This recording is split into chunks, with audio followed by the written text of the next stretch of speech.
I'm Steve Smith, and welcome to the Lucky or Good podcast. Our podcast invites humble reflection and dialogue following outdoor and experiential education incidents. Why do we normally succeed but sometimes fail? What can we learn from our near misses, incidents, or from our successes? Rather than blaming and shaming, we try to see things from our guest's perspective, and we invite our listeners to imagine themselves and our guest's situation in order to explore the sometimes fine line between lucky and good. I'm very excited to welcome today's guest, Chris Bartram, a longtime outdoor educator, program administrator, mountain guide, and risk management consultant. Chris, we first crossed paths a few years ago when working in the same outdoor education program, and you went on to contribute some excellent stories and case studies for my most recent book. I can't wait to hear what you have in store for the listeners today. So welcome to the show, Chris. Where would you like to begin? First, Steve, thanks so much for having me, and I'm so excited to be here and uh, for this behavioral incident is what I have for you today. Yeah, Good. this is from early on in my career working in the outdoor ed industry. I was working for a larger outdoor organization as a mountaineering instructor, and on this program, I was one of three instructors leading a 20 mountaineering expedition with 9 students. During our prep for this trip, we were in contact with the folks who did the screening for the program, student screening. And this program was designed for 16 to 18-year-old students. But one thing that we noted right away was that we had 2 age waivers, which means that there are students outside of that 16 to 18 realm. Typically, this is something that happens with, a student 1 year off that might be more mature, which was the case for one of our age waivers, a 15-year-old that was jumping into this 16 to 18 course. But there was another age waiver, a student that was in their 40s. And while this student wasn't necessarily significant to the incident, even though they did have some contributing factors there, it does help paint a picture of the assumption that they were trying to fill courses due to financial pressure, um, and enroll them with a full roster. And on day one of this trip, one of our students immediately stood out in the group. We'll call him Charlie. Charlie is clearly an antagonist, immediately defiant to instructors and defiant to the behavioral expectations that we had just outlined as a group.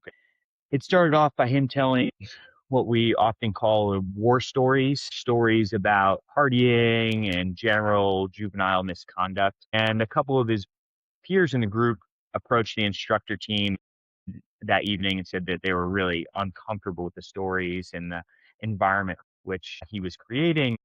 So we pulled Charlie aside that evening and had a conversation with him about how his behaviors were out of alignment with the group norms that we had created in our group contract and how that was impacting others in the group. He assured us that he was just trying to make friends and talk about his life back home and that he would be more thoughtful about his words and stories and their impact. Our day one was incredibly physically intense for the students. We gained over 3,500 feet of elevation with a 10-day mountaineering ration, which for those of you who don't know, it's a huge amount of food plus heavy climbing gear that you're lugging around. And the end of our day that day, we were sitting around 12,000.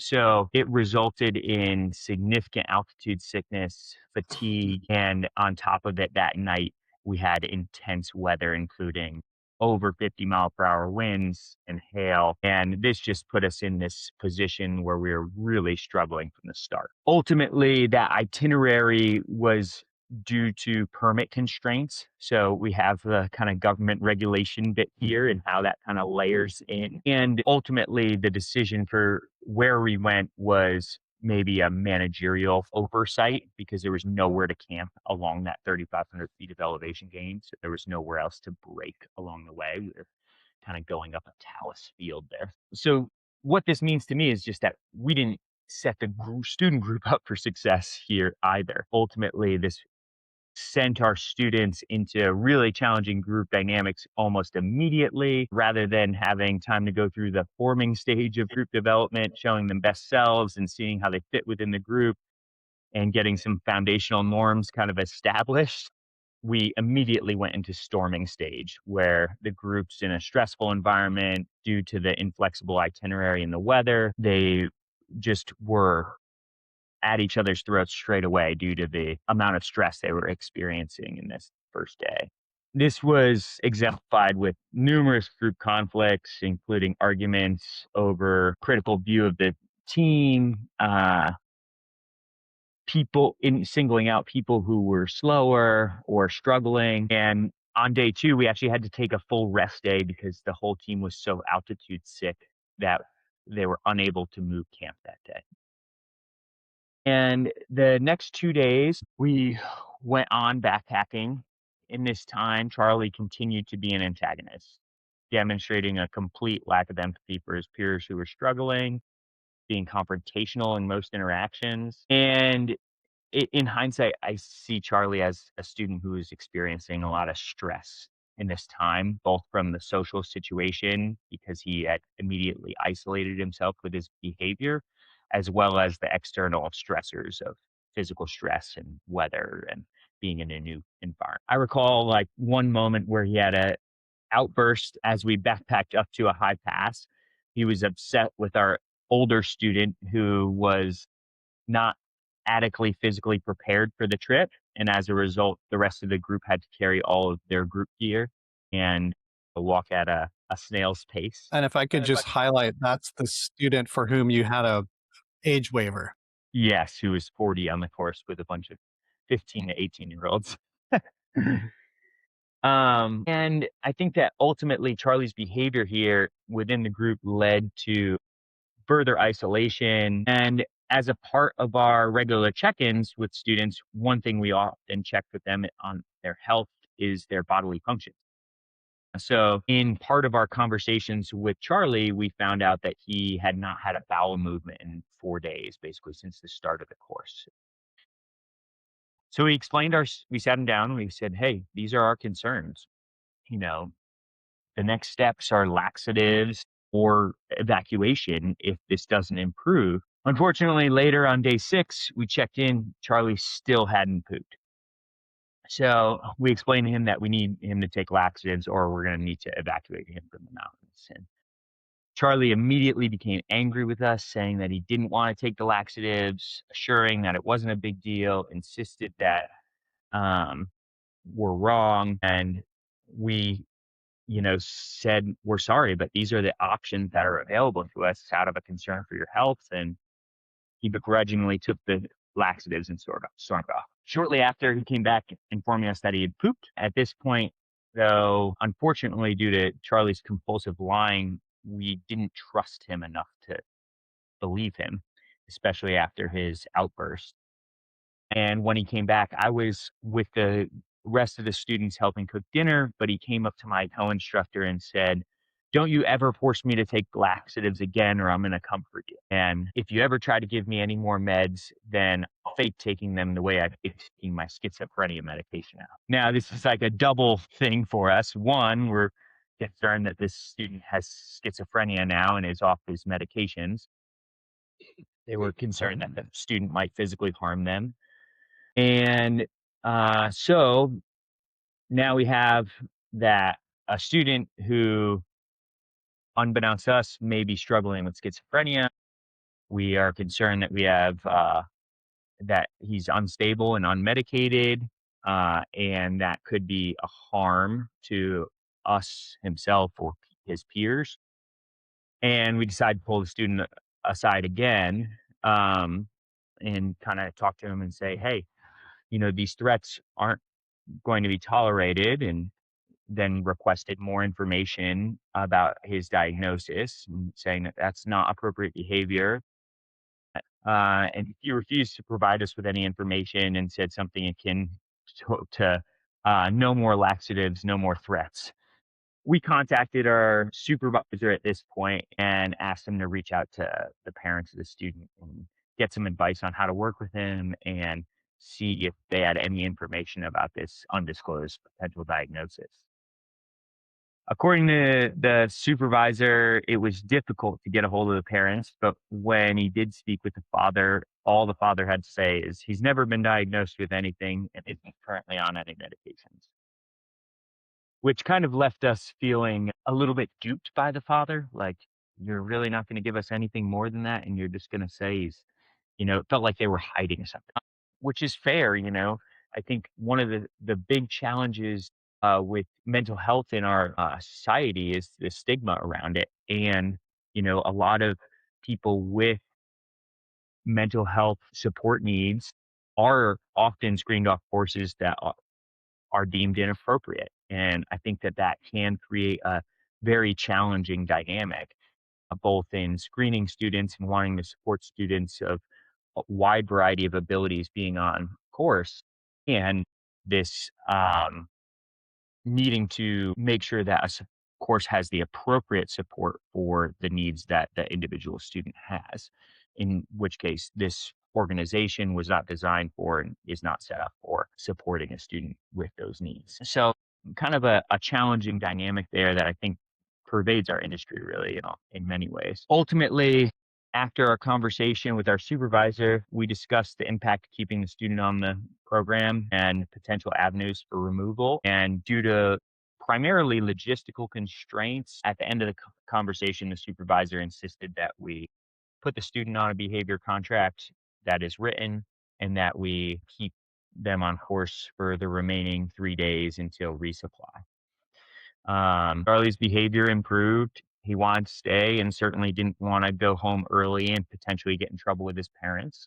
Unfortunately, though, once we got a day out from resupply, the behavior returned. He fully regressed to his previous behavior, knowing that it would be difficult to remove him from the program. Went back to being argumentative, making disparaging remarks to his peers. And unfortunately, due to logistical challenges with that supervisor needing to resupply other groups, only having one vehicle, et cetera, et cetera. And I would say like a general lack of understanding from our supervisor and leadership um, was that we would be forced to keep Charlie on course for the duration of the program. Thankfully, that's where the story ends. Well, let's jump into the part, Chris, where we do a little bit more analysis of the story itself. And thank you for all those incredible specific details and all those different layers. I do think that there is kind of a simple story that we could settle for, or maybe even a simple story at the time that you may have been telling yourself as an instructor in the field, Sure. to be fair. And I'm wondering, like, what would you say? What is the simple story?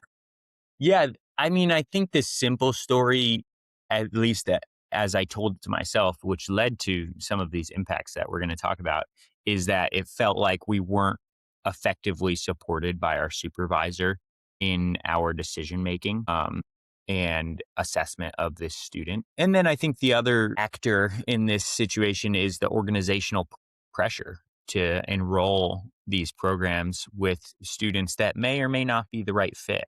And I don't know how that student screening went, but if the marker of the standard for student enrollment is putting a 40 some odd year old student on a group of 16 to 18-year olds, that feels telling to me. You could imagine some real simple story where you guys did everything right and it was just this bad apple that you had in your group. And we just need to do a better job with screening in the future, right? I think that like the ultimate simple fix for me, which it's so funny, like being in nonprofit and higher ed program management, it's always the culprit is financials, right? It's like if we weren't in a place of financial stress, then we wouldn't be in a situation where we had to accept students on the program that weren't the right fit, or would have been more okay with dismissing the student from course due to not being worried about having to give them a potential refund. So the way kind of those pieces intermix, I feel like that's like often the culprit is the financial pressure. You're familiar with the AXIMAP model, Rasmussen's AXIMAP, that looks at the contributing factors in an incident on many different levels.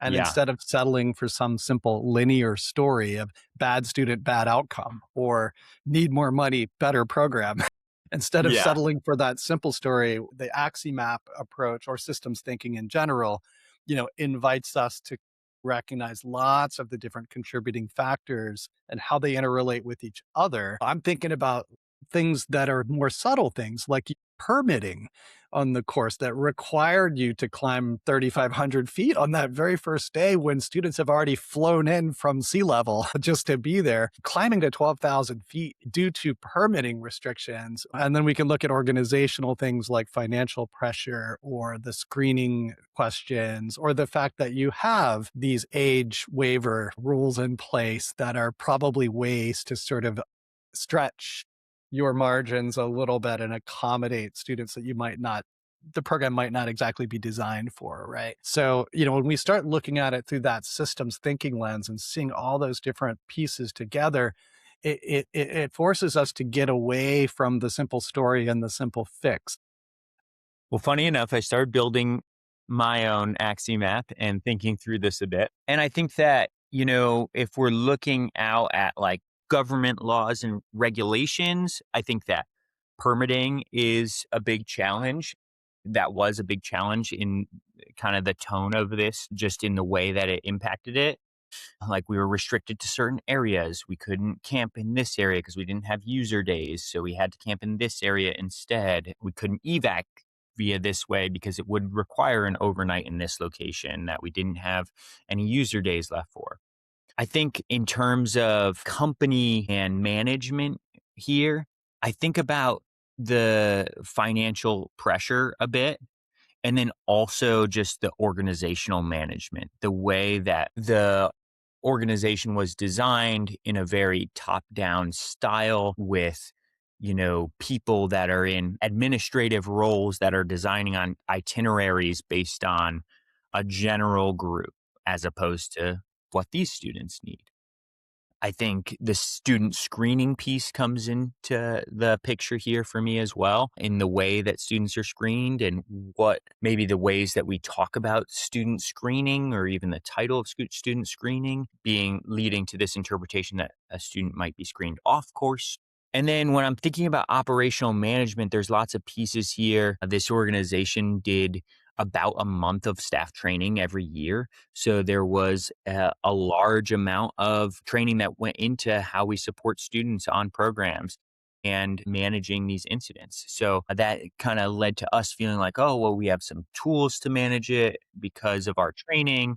And it also led to, our supervisors being like, well, we trained them how to do this, so they should be able to do it. I think that there was back then negative perception around the culture of student dismissal or removing a student from course. There was a real focus on making sure we kept all the students on course. And later on, when I was in organizational roles, I focused more on, okay, what is the right choice for the course? What is the right choice for this student? What is the right choice for my instructor team? Because if we just focus on keeping the student on course, they're if we're thinking about challenge by choice and their level of success could have been showing up, going out for 5 days, learning. And that's the level of challenge that is appropriate for them based on where their mental health is, based on where their, socio emotional health is, all of these pieces that, we can frame it as success that you made it for 5 days on this backpacking trip and learned a lot. And it's also successful that you know your boundaries and are choosing to go home now. So I think that that was like a big shift in the framing that I had to do when I was running an organization, because there is this fear of like, oh, well, if I lose a student on course, it's a terrible thing. It's like, well, if you have to have a student leave on course, it's not necessarily a terrible thing. It might be a great thing for the outcomes of the rest of the students, or a great thing for the outcomes of that student's level of challenge that is appropriate for them. And then I think that another big one in management, big two, were logistical stress, not having the vehicles or the staffing to support the removal of that student. And then a high rate of staff turnover. This was my second year in the field working for this organization. And I think that this organization had a big turnover shortly before that. And as a result, it led to less trust in the field staff to make these decisions based on behavioral management, which therefore led to our supervisors choosing not to remove this student from course. I think also being that, I was in my second year, one of my co-instructors was in their fourth or fifth year, and one was in his first year.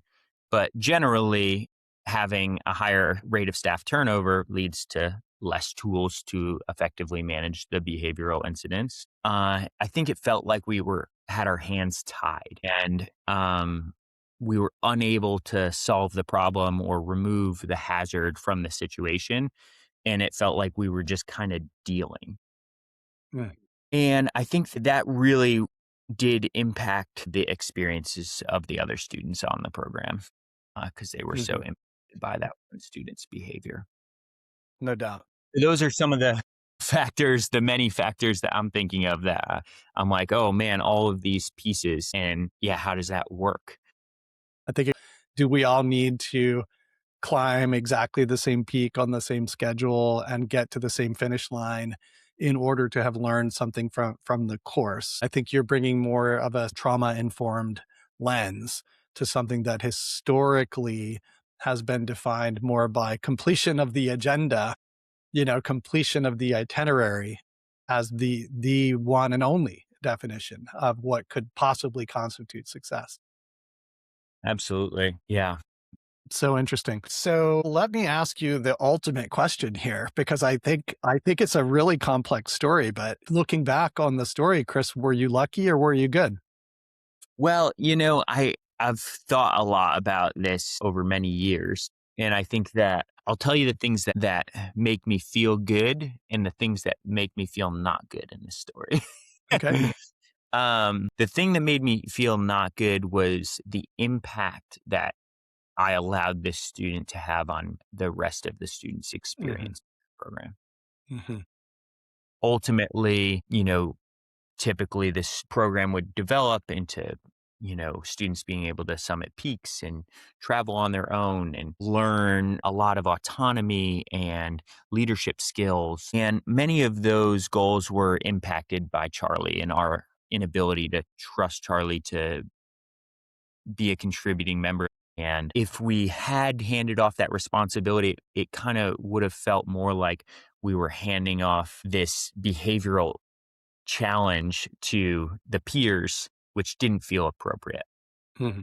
And ultimately, in my mind, the healthy thing we could have role modeled there was that if someone is being verbally abusive and unkind to you, that it's appropriate for you to set a firm boundary there and remove this person from your life. That would be like the ultimate transference that I would want these students to have about this situation.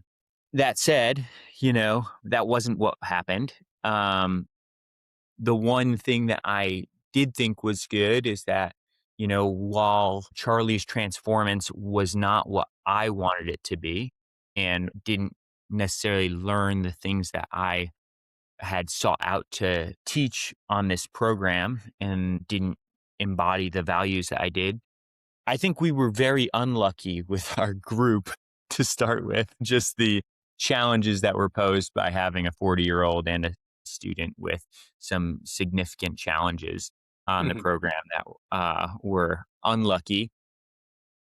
Well, And I think that if I could interject, that's unlucky. You're speaking from the perspective of the staff who got handed that group, but like still that was part of the design of the organizational decision. So we might slot that one organizationally into the not so good category instead of the unlucky category. It's not like that's happened, right? that's true. It was unlucky as the Yeah. as the Unlucky for instructor the team. field staff, right? But, we were lucky that this student's mental health didn't deteriorate further. It could have been far worse based on some of the fears that we had and whether those were real fears or perceived fears. Nonetheless, they were there and led to some challenges. I think that so I think that, there was a lot of luck there. This is sort of a good time to wrap up some big picture takeaways or like advice for organizations who might still have financial pressures and permitting problems and imperfect group composition. And, you could imagine this story repeating today. So I think that the first big implication that came to mind as a former program manager was the impact on our staff. Generally, that myself and the other instructors felt that we weren't set up for success between the choice to enroll outside of the marketed program, the strict itinerary, and that led to over challenging students, and the repeated refusal to remove Charlie from course despite all three instructor team members insisting it was the right choice for safety and outcomes of the group. So I think that was the biggest hit. And it's obvious. The way it's obvious is of these, three instructor team members, our youngest, our newest member quit the next day after we got back, didn't even show up to our debrief. They were super burnt out. They bailed on their next two programs and never returned to the industry. Immediately lost a staff member that was skilled and experienced to the industry as a whole. Hmm. It also led me to feeling really burned out and struggling for my next two programs, one of which ended up being a 10-day backpacking trip that we had a staffing emergency on, and I was left to lead 10, 12, and 13-year-olds by myself. And after that series of trips, I decided to part ways with the organization because I had just had two programs where I was under supported. So they lost two staff now. The third staff member, the longest standing staff member, stayed on for another year. And then I think they parted ways shortly after that. And so the learning here is that thanks to Safety 2, we know that employees are often the architects of effective solutions and not a problem to be controlled. And that was not really how we were viewed by admin in that situation. The removal of that student from that course would have been incredibly supportive to the outcomes of the rest of the students. And it would have been supportive of staff retention. And the seemingly direct impacts of losing some money due to a student leaving course early, that financial loss is a drop in the bucket compared to what you're spending on staff training and recruitment and all of those pieces. So I think that, that's where there was a big miss, is like when you're thinking about these financial implications, don't think too directly about it. You think about, how the thousands and thousands of dollars you're investing in your staff.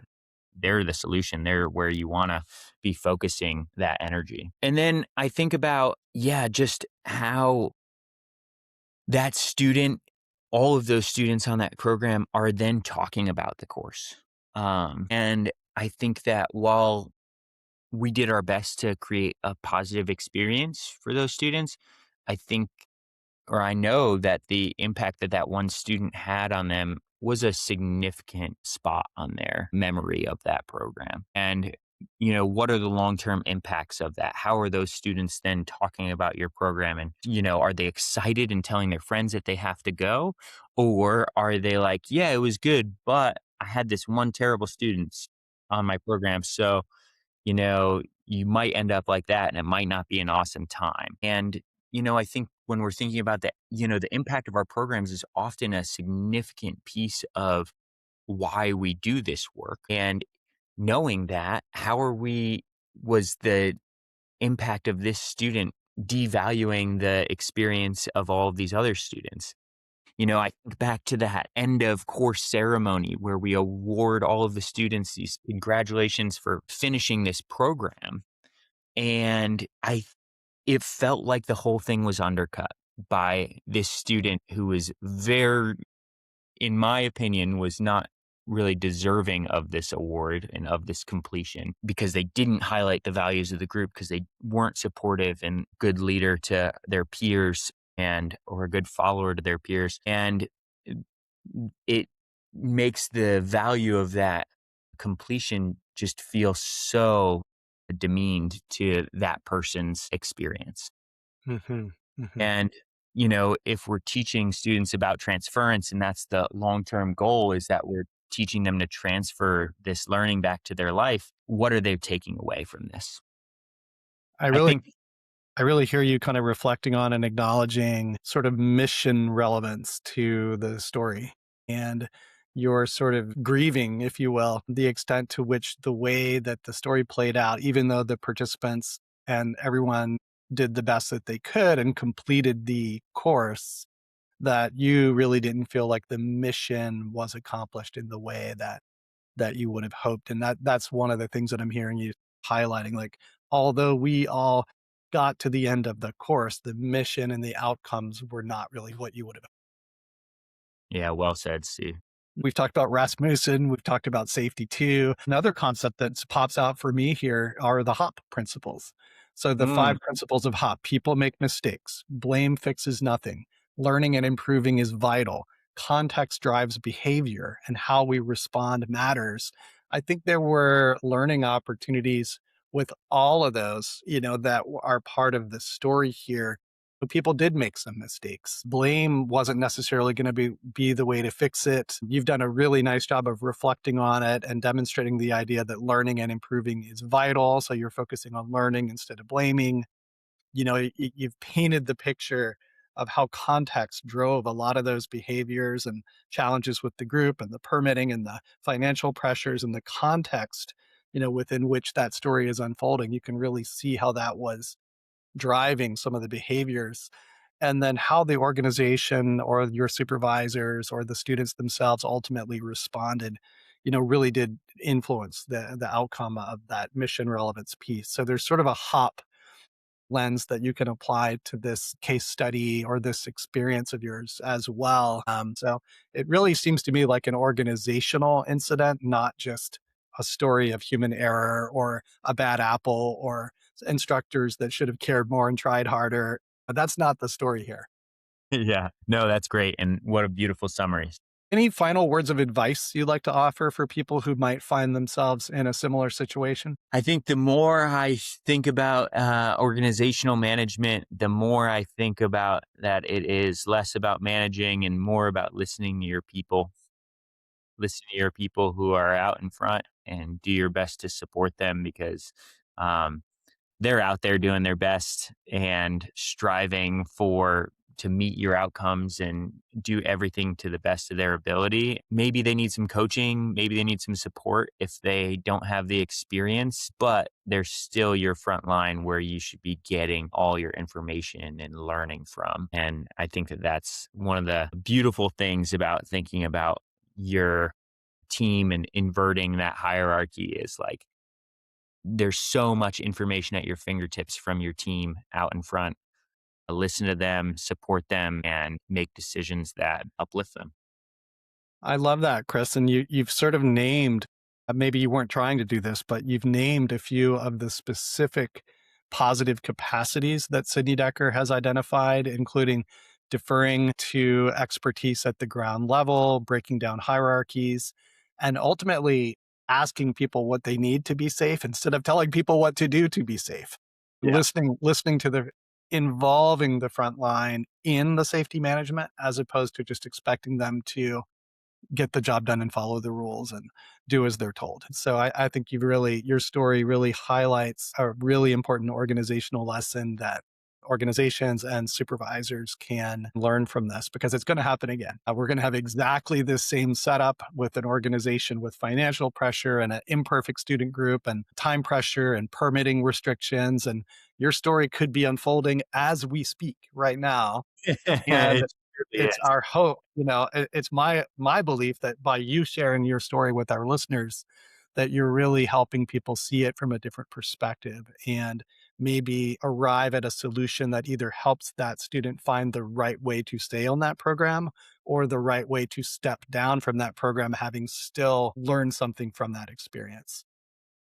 So, and sometimes that's the best solution. So, I think your story is wonderful. And I think, I really always learn something new every time I have a chance to chat with you. And I really appreciate the thought that you put into how to share those details. It's a complex story that you shared in a very succinct way. So Well, thanks for that, Chris. thank you. It was a pleasure to be on here with you. And as always, I learn a ton from getting to chat with you every time as well. So let's do it again soon. Let's do it again soon. Thanks to Chris for being our guest today and to all of you folks for listening. And remember, despite the show's title, we can be lucky and good, but relying on luck or confusing the two is not an effective risk management strategy. If you enjoyed this show, please subscribe or share it with one of your friends. And if you'd like to be a guest on the show or check out previous episodes, you can do that at luckyorgoodpodcast.com.